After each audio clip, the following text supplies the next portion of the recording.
നമസ്കാരം. ഇന്ന് ഞാൻ ഈ വീഡിയോ ചെയ്യാനായിട്ട് ഉദ്ദേശിച്ചേക്കുന്നത് വെച്ചാല്, നമുക്ക് ഒത്തിരി പോലീസ് ഓഫീസേഴ്സിന്റെ റിക്വസ്റ്റ് ഉണ്ട്. ഇപ്പോൾ അവർക്ക് ഒരു ഇൻവെസ്റ്റർ എഡ്യൂക്കേഷൻ പ്രോഗ്രാം ചെയ്ത് കൊടുക്കണം എന്ന് പറഞ്ഞിട്ട്. അപ്പോൾ നമ്മൾ പലർക്കും പല പോലീസ് ഡിപ്പാർട്ട്മെന്റുകൾ അല്ലാന്നുണ്ടെങ്കിൽ ഓരോരോ ജില്ലകൾക്കായിട്ട് നമ്മൾ അവയർനെസ് പ്രോഗ്രാം കൊടുക്കാനായിട്ടുള്ള ഒരു ഭാഗ്യം ഉണ്ടായി. അപ്പൊ അതില് ശരിക്കും അതോടൊപ്പം തന്നെ അവരുടെ ക്വസ്റ്റ്യൻസ് കേട്ടു. അതേപോലെ തന്നെ എന്താണ് സാധാരണ ഒരു പോലീസ് കമ്മ്യൂണിറ്റിയിൽ സംഭവിക്കണേന്നുള്ളത് മനസ്സിലാക്കാൻ പറ്റി. അതേപോലെ തന്നെ ഞാൻ പഞ്ചായത്തില് ഒത്തിരി പോലീസ് ഉദ്യോഗസ്ഥരായിട്ടുള്ള ആളുകൾ ക്ലയന്റ് ആയിട്ട് വരുമ്പോഴും അവരുടെ ഇൻവെസ്റ്റ്മെന്റ് പ്ലാനിങ്ങും കാര്യങ്ങളൊക്കെ സംസാരിക്കുന്ന സമയത്ത് ഇവരുടെയൊക്കെ സ്വഭാവം നമുക്ക് മനസ്സിലായിട്ടുണ്ട്, അല്ലെങ്കിൽ ഇവരുടെ ഇൻകം സ്രോതസ് എന്താണെന്ന് മനസ്സിലാക്കാനായിട്ട് പറ്റിയിട്ടുണ്ട്. ഇതേപോലെ തന്നെ ഗവൺമെന്റ് എംപ്ലോയീസിന്റെ കാര്യത്തിലും നമുക്ക് മനസ്സിലാക്കാൻ പറ്റും. ഗവൺമെന്റ് ഉദ്യോഗസ്ഥർ ജനറലി പറയുമ്പോൾ പോലീസ് ഉദ്യോഗസ്ഥരായിട്ട് നോക്കുമ്പോൾ ഇത്രയും ഒരു ടെൻഷൻ പിടിച്ച ഒരു ജോലി ആയിരിക്കില്ല, പക്ഷെ ഇൻകം കിട്ടുന്നതും എല്ലാവരും അല്ലെങ്കിൽ ഒരു ബിഹേവിയറും നമുക്ക് ഏതാണ്ട് ഒരേപോലെ തന്നെ നമുക്ക് നോക്കാം. അപ്പൊ ഇന്ന് ഞാനിപ്പോ ഇതിൽ സംസാരിക്കാൻ പോണ ഒരു കാര്യം എന്ന് വെച്ചാൽ, ജനറലായിട്ട് എന്താണ് ഒരു ബേസിക് ആയിട്ടുള്ള ഒരു മണി മാനേജ്മെന്റ് ട്രെയിനിങ് പോലീസ് ഉദ്യോഗസ്ഥരെ സംബന്ധിച്ച് എന്തൊക്കെ പറയാം, എന്തൊക്കെയാണ് ബേസിക് ആയിട്ട് കവർ ചെയ്യുന്നതിനെ കുറിച്ചാണ് പറയുന്നത്. അതിൽ ആദ്യത്തെ കാര്യം എന്ന് വെച്ചാൽ, ഒരു മാസത്തെ ബഡ്ജറ്റ് എങ്ങനെ പ്ലാൻ ചെയ്യുക. ഇതാണ് ഭയങ്കര പ്രൈമറി ആയിട്ട് പോലീസുകാർക്ക് എല്ലാവർക്കും അറിഞ്ഞിരിക്കേണ്ടതായിട്ടുള്ള, അല്ലെങ്കിൽ ഗവൺമെന്റ് ഉദ്യോഗസ്ഥന്മാർക്ക് എല്ലാവർക്കും അറിഞ്ഞിരിക്കേണ്ട ഒരു കാര്യം. അതേപോലെ തന്നെ കടം പലർക്കും ഉള്ളതായിട്ട് കാണാറുണ്ടാവും. അപ്പോൾ കടത്തിൽ നിന്ന് എങ്ങനെ മാറാം എന്ന് പറയാം. ഒരു ഡെറ്റ് ഫ്രീ ലൈഫ് എങ്ങനെ മുന്നോട്ട് കൊണ്ടുപോകാം. ഇത് എല്ലാ ഗവൺമെന്റ് ഉദ്യോഗസ്ഥർക്കും അല്ലെങ്കിൽ പോലീസ് ഉദ്യോഗസ്ഥർക്കും കടമുണ്ട് എന്നല്ല പറയുന്നത്. പക്ഷെ എന്നിരുന്നാലും പലപ്പോഴും ഇങ്ങനെ ഒരു ടെൻഷൻ പല ആളുകൾക്കും ഗവൺമെന്റ് ഉദ്യോഗസ്ഥർക്ക് കാണാനായിട്ട് പറ്റും. കാരണം പലപ്പോഴും അവർക്ക് ആ ജോലി മാത്രമേ എടുക്കാൻ പറ്റുള്ളൂ, വേറെ ജോലിയൊന്നും ചെയ്യാൻ പറ്റില്ല.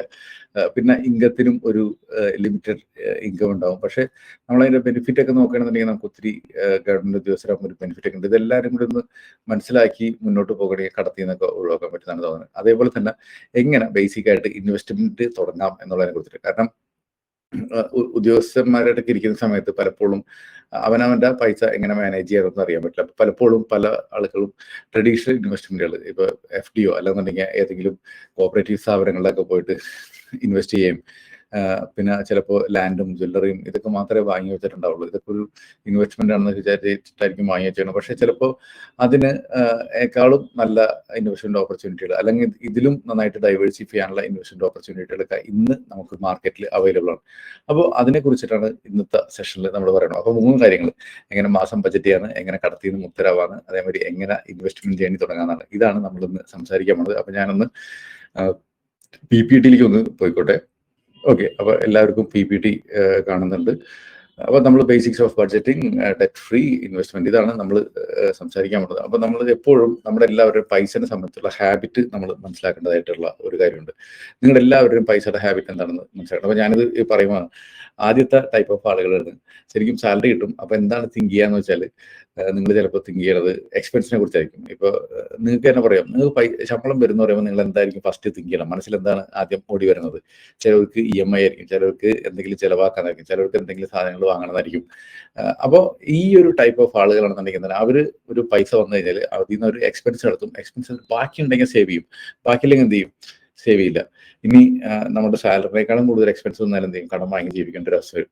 അപ്പൊ സേവിങ്സ് എന്ന് പറഞ്ഞാൽ യാതൊരു ഗ്യാരണ്ടി ഇല്ല. ഇതാണ് ഫസ്റ്റ് കാറ്റഗറി ഓഫ് ആളുകൾ നമുക്ക് പറയാവുന്നത്. ഇവരെ വേണമെങ്കിൽ സ്പെൻഡേഴ്സ് എന്ന് പറയാം. എനിക്കറിയില്ല എത്ര പേര് നമ്മുടെ കൂട്ടത്തിൽ സ്പെൻഡേഴ്സ് ഉണ്ടാവും എന്നുള്ളത്. അപ്പൊ നിങ്ങൾ ആ കൂട്ടത്തിലുള്ള ആളാണ് മനസ്സിലാക്കാൻ ഞാനൊരു സ്പെൻഡർ ആണെന്നുള്ളത്. ഇനി രണ്ടാമത്തെ കാറ്റഗറി ഓഫ് ആളുകൾ എന്ന് വെച്ചാൽ സാലറി വരുന്നുണ്ടാവും, എന്നിട്ട് അതിൽ നിന്ന് സേവ് ചെയ്തിട്ട് മാത്രമേ അവർ എക്സ്പെൻസ് നടത്തുള്ളൂ. അപ്പോൾ ചിലപ്പോൾ ഒരു 1 ലക്ഷം രൂപ സാലറി വന്നു വെച്ചാൽ അതിൽ നിന്ന് ഒരു 20,000 രൂപ എടുത്ത് മാറ്റി സേവ് ചെയ്യും. എന്നിട്ട് ബാക്കി 80,000 രൂപ കൊണ്ട് മാത്രമേ ജീവിക്കുള്ളൂ.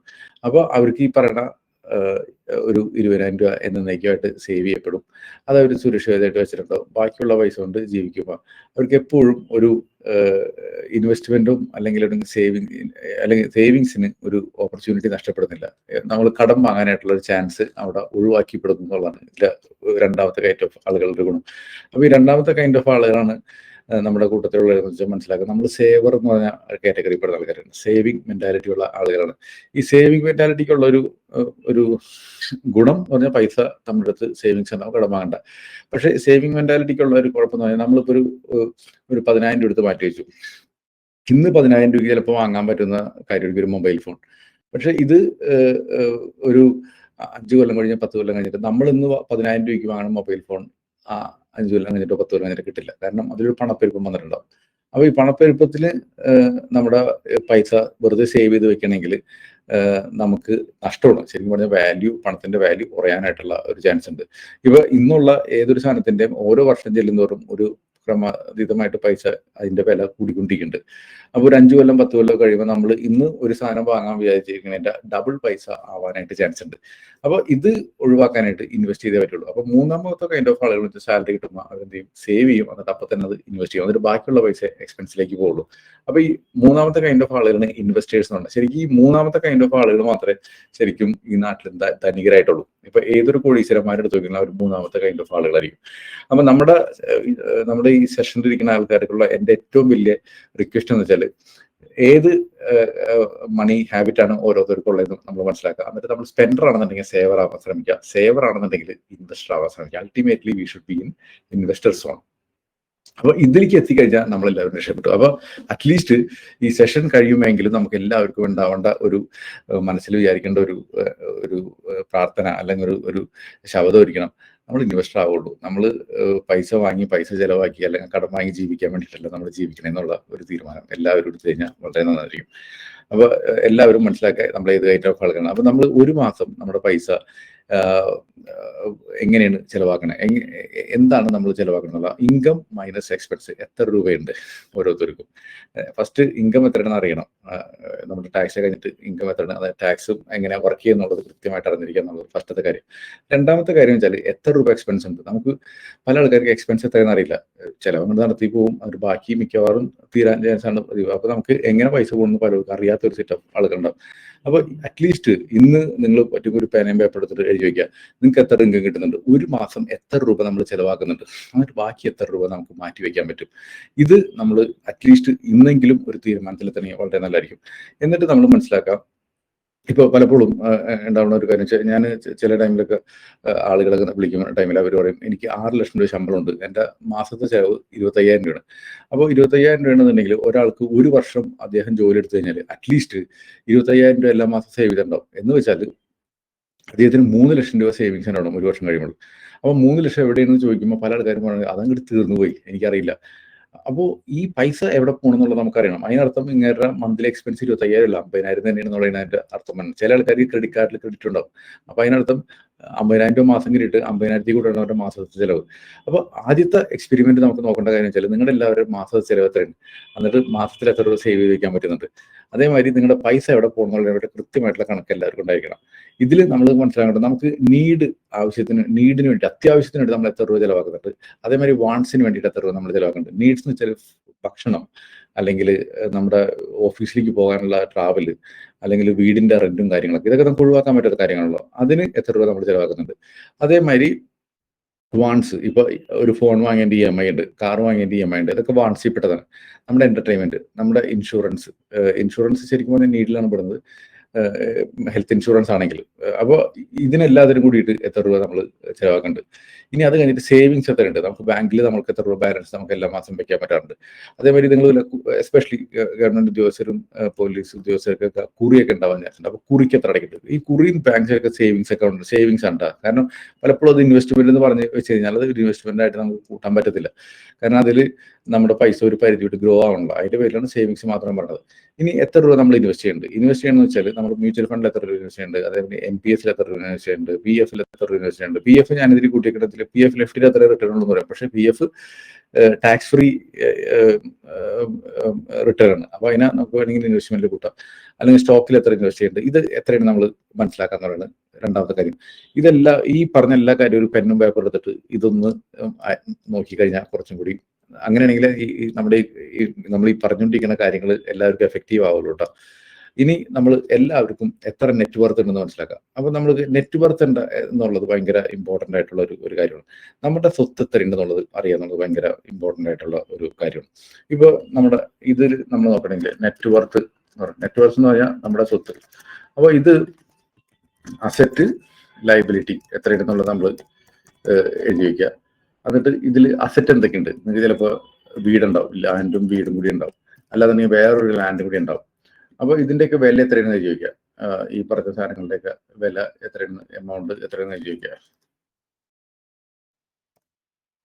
ലയബിലിറ്റിന് എമൗണ്ട് എത്രയാണ് ചോദിക്കുക. ഇപ്പൊ ലാൻഡ് ഉണ്ട്, ഹൗസിന്റെ ഒരു 50 ലക്ഷം ഉണ്ട്, ഞാൻ ഇങ്ങനെ എഴുതുന്നു കേട്ടോ. ലാൻഡിന് ഒരു 20 ലക്ഷം രൂപയാണ്. ഇനി നമ്മുടെ അടുത്ത് അസറ്റായിട്ട് ഗോൾഡ് ഉണ്ട്, ഗോൾഡ് ഒരു 5 ലക്ഷം രൂപയ്ക്കുണ്ട്. ഇനി നമുക്കൊരു മ്യൂച്വൽ ഫണ്ടിൽ ഇൻവെസ്റ്റ്മെന്റ് ഉണ്ട്, അല്ലെങ്കിൽ ഇപ്പൊ നമുക്ക് കുറിയുണ്ട്. കുറി ഒരു ഇത്രയും നാൾ അടച്ചത് ഒരു 2 ലക്ഷം ഉണ്ട്, ഇനി ബാക്കി അടയ്ക്കാനുണ്ട്. ഇനി ലയബിലിറ്റി എത്രയാണ് നോക്കാം. അപ്പൊ ഒരു കുറി ഉണ്ട്, അത് വിളിച്ചിട്ടുണ്ട്. കുറി വിളിച്ചു കഴിഞ്ഞാൽ കുറിയുടെ പേര് മാറിയിട്ടാ, അത് ലയബിലിറ്റിയാണ്. വിളിച്ച കുറി എന്താണ്, ഓപ്ഷൻ കുറി അല്ലെങ്കിൽ കുറി ബിഡ് ചെയ്തത്, അത് ആണെന്നുണ്ടെങ്കിൽ അതിന് ഇനി തിരിച്ചടയ്ക്കാനായിട്ട് 3 ലക്ഷം രൂപ ഉണ്ട്. അപ്പൊ അത് നമ്മുടെ ലയബിലിറ്റിയാണ്. ഇനി വീട് പണിതയിൽ എനിക്കൊരു ഹോം ലോണ്, എനിക്കൊരു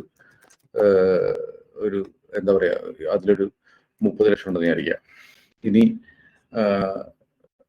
ഒരു ഗോൾഡ് ലോണിൽ വെച്ചിരിക്കണ ഗോൾഡ് ലോൺ ഉണ്ടെന്ന് വിചാരിക്കാം. അത് ഇനി ഒരു 4 ലക്ഷം രൂപ കൊടുത്താലേ തിരിച്ചിട്ടുള്ളൂ.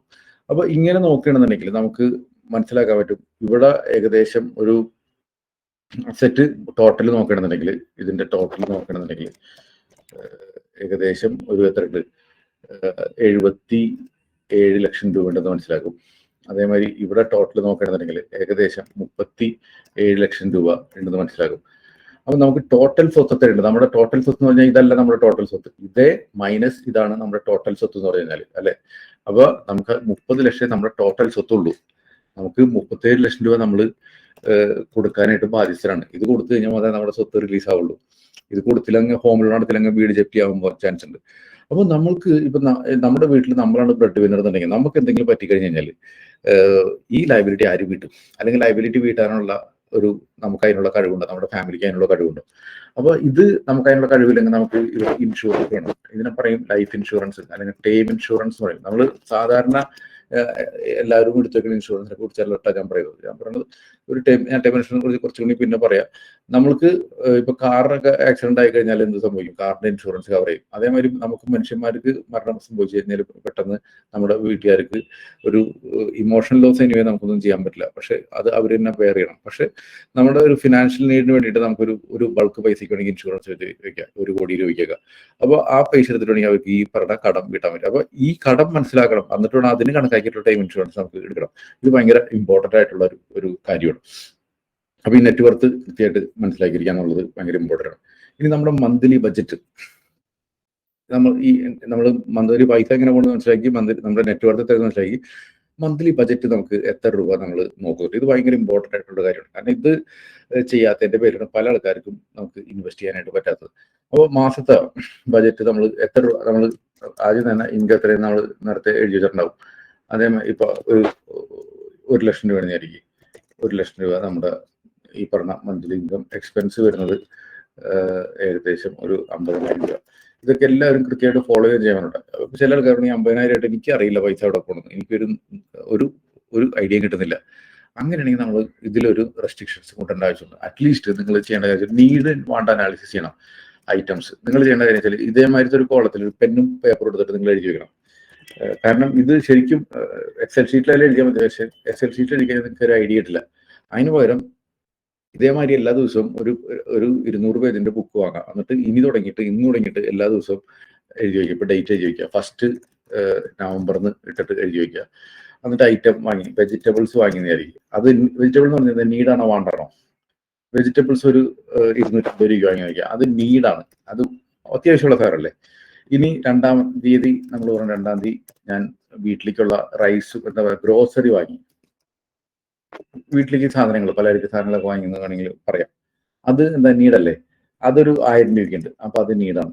ഇനി 3-ാമത്തെ ദിവസം ഞാൻ നവംബറിൽ കുട്ടിയുടെ സ്കൂൾ ഫീസ് കൊടുത്തു, അതെന്താ നീഡല്ലേ. നമ്മളെ സംബന്ധിച്ച് പറഞ്ഞാൽ സ്കൂൾ ഫീസ് ഒരു 5000 രൂപ കൊടുത്തു, അത് നീഡാണ്. ഇനി 4-ാം തീയതി നവംബറിൽ നമുക്ക് എന്താ പറയാ, എനിക്കൊരു എന്റർടൈൻമെന്റ് വേണമെന്ന് പറഞ്ഞിട്ട് ഞാൻ റെസ്റ്റോറന്റിൽ പോയിട്ട് വീട്ടുകാരായിട്ട് നല്ല ഭക്ഷണം കഴിച്ചു. അത് ഒരു തവണ പോകണമെങ്കിൽ നമുക്ക് വേണമെങ്കിൽ അതിന് നീഡ് എന്ന് വേണമെങ്കിൽ പറയാം, അല്ലെ. ഒരു 1000 രൂപ ചിലവാക്കി നമ്മളപ്പോ വീട്ടുകാർ പിറ്റേ ദിവസം പോകണമെന്ന് പറയാം. അപ്പൊ നമ്മളൊരു ശീലമാക്കി നമ്മുടെ ഹോട്ടലിൽ പോയി കഴിക്കാന്നുള്ളത്. അപ്പൊ എന്തായി, അത് പിന്നെ വരുന്നത് റെസ്റ്റോറന്റ് ഫുഡ് എന്ന് പറഞ്ഞാൽ പിന്നെ വരുന്നത് നീഡ് എന്ന് പറയാൻ പറ്റില്ല, അത് വാണ്ടെന്നേ പറയാൻ പറ്റുള്ളൂ 1000 രൂപയ്ക്ക് അല്ലേ. എപ്പോഴും സ്ഥിരമായി കഴിഞ്ഞാൽ പിന്നെ 5-ാം തീയതി തന്നെ നമ്മൾ വിചാരിച്ച് വരുന്ന ടൈമിൽ ഒരു ക്ഷീണായില്ല സ്മോക്ക് ചെയ്യാൻ വിചാരിച്ചു.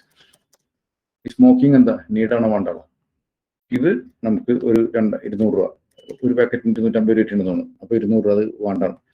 ഇനി നമ്മൾ വേറെ എന്തെങ്കിലും ഒരു പാർട്ടി നടത്താൻ വിചാരിച്ചു, ഒരു അടിച്ചുപൊളി പാർട്ടി നടത്താൻ വിചാരിച്ചു, അതെന്താണ്, അതും ഒരു വാണ്ടാണ്. അപ്പൊ അതിന് നമ്മളൊരു 2000 രൂപ ചിലവാക്കി, അത് വാണ്ടിപ്പെട്ട. ഇങ്ങനെ ഓരോന്നോരോന്നും നമ്മൾ തരംതിരിച്ചത് നീഡാണോ വാണ്ടാണോ എന്നുള്ളത്. ഇവൻ ഇതിൽ നമുക്ക് മനസ്സിലാക്കാൻ പറ്റണം, നമ്മൾ നീഡിന് വേണ്ടി എത്ര രൂപ ചിലവാക്കേണ്ടത്, ഈ നീഡിൽ എന്തെങ്കിലും കുറയ്ക്കാൻ പറ്റും, വാണ്ടിന് വേണ്ടി എത്ര രൂപ ചിലവാക്കേണ്ടത്, ഇതുകൊണ്ട് നമുക്ക് കംപ്ലീറ്റ്ലി ഒഴിവാക്കാം അടുത്ത മാസം. അപ്പൊ അടുത്ത മാസം മന്ത്ലി ബഡ്ജറ്റ് നമ്മളത് പ്ലാൻ ചെയ്യുന്ന ടൈമിൽ നമുക്ക് ആദ്യം തന്നെ ഇത് ഒരു മാസം മൊത്തം എഴുതിയിട്ടുണ്ടെന്നുണ്ടെങ്കിൽ നമ്മൾ എന്ത് ചെയ്യുക, നീഡിന് എത്ര ഉണ്ടെന്ന് നമ്മൾ കാൽക്കുലേറ്റ് ചെയ്യുക. ഓക്കെ, അതേമാതിരി വാണ്ടിൽ എത്ര രൂപ വന്നിട്ട് നോക്കാം. നമുക്ക് വേണമെങ്കിൽ അടുത്ത മാസത്തെ ചെലവിൽ നമുക്ക് വേണമെങ്കിൽ ഒരു ഇതൊന്ന് ചെയ്തെടുക്കാം. ഈ want anyway I can reduce it. പക്ഷെ ഈ ശരിക്കും നമ്മുടെ ഒരു മൊത്തം ബജറ്റ് എന്ന് പറഞ്ഞു കഴിഞ്ഞാൽ നമ്മുടെ ഈ മാസം എത്ര രൂപ ഇത്രയും നേരം ചെലവാക്കിയെന്ന് വെച്ചാൽ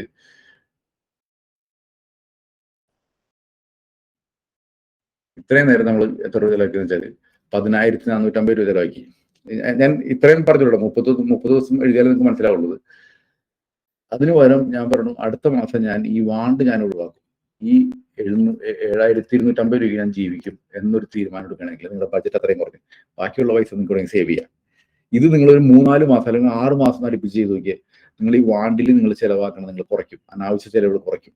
അതിന് വരും നീഡിൽ മാത്രം നിങ്ങളുടെ ചിലവ് കുറയും. അപ്പൊ ഇനി ഇതിൽ സമ്മറി പറഞ്ഞു കഴിഞ്ഞാൽ ഒരു മാസം നിങ്ങൾ എങ്ങനെ പൈസ ക്രമീകരിക്കണം, മന്ത്ലി മാസത്തെ ശമ്പളം എങ്ങനെ ക്രമീകരിക്കാൻ വെച്ചാൽ 75% കിട്ടണതിന്റെ 75% നിങ്ങൾ ചെലവാക്കിയോ കുഴപ്പമില്ല, കാരണം അത് നമ്മുടെ ഈ നീഡിൽ പെട്ടിട്ടുള്ള കാര്യങ്ങളായിരിക്കും. ഇനി അറ്റ്ലീസ്റ്റ് ഇപ്പൊ ഒരു പൈസ ഇല്ലാത്തവരെ മാസം പൈസ ബാക്കി വരാത്ത കാര്യമുണ്ട് പറഞ്ഞത്, ഒരു 15% എടുത്ത് നിങ്ങൾ ഇത് എക്സ്പെൻസിന് വേണ്ടി ഉപയോഗിക്കാം. ഓക്കെ, ഇതിൽ പറഞ്ഞു കഴിഞ്ഞാൽ നമുക്ക് വേണമെങ്കിൽ സേവ് ചെയ്യാനായിട്ട് ഉപയോഗിക്കാം. നമുക്കൊരു സേവ് ചെയ്ത് വെക്കാന്നുള്ള രീതിയിൽ ഇനി ഒരു ഇൻവെസ്റ്റ് ചെയ്ത് വെക്കാനായിട്ട് ഒരു 10% എടുത്ത് ചെയ്യാം. അപ്പോൾ ഇങ്ങനെയെങ്കിലും നമുക്ക് ഈ സെഷൻ കഴിയുമ്പോൾ നിങ്ങൾ ചെയ്യാൻ ശ്രമിക്കാം. ഇനി അതല്ല, നിങ്ങൾ ഈ സെഷൻ ഇതേപോലെ നിങ്ങൾ ഓൾറെഡി സേവ് ചെയ്യണ ആളാണെന്നുണ്ടെങ്കിൽ നിങ്ങൾ ഒന്നും കൂടി കുറയ്ക്കാൻ ശ്രമിക്കുക. ഈ പറഞ്ഞതിൽ 50% എക്സ്പെൻസിൽ ഈ സേവ് ചെയ്യണത് അല്ലെങ്കിൽ വാണ്ടെന്ന് വേണമെങ്കിൽ പറയാം, ഇത് വേണമെന്നുണ്ടെങ്കിൽ നിങ്ങൾക്ക് വേണമെന്നുണ്ടെങ്കിൽ 30% ചെയ്യാം. 30% വാണ്ടിന് വേണ്ടി ഉപയോഗിക്കുക, 20% ഇൻവെസ്റ്റ് ചെയ്യാൻ വേണ്ടിയിട്ട് ഉപയോഗിക്കുക. അങ്ങനെ നിങ്ങൾ ക്രമമായിട്ട് കൂട്ടിക്കൊണ്ടുവരാം. ഇനി സേവ് ചെയ്തുകൊണ്ടിരിക്കുന്ന പൈസ ഉണ്ടല്ലോ, ഇതിന് നമ്മൾ ചെയ്യേണ്ട കാര്യം വെച്ചാൽ മന്ത്ലി എത്രയാണോ നിങ്ങളുടെ ബഡ്ജറ്റ്, മന്ത്ലി നിങ്ങളുടെ എക്സ്പെൻസ് എത്രയാണോ, മന്ത്ലി എക്സ്പെൻസ് ഒരു 50,000 രൂപ ആയിരിക്കും.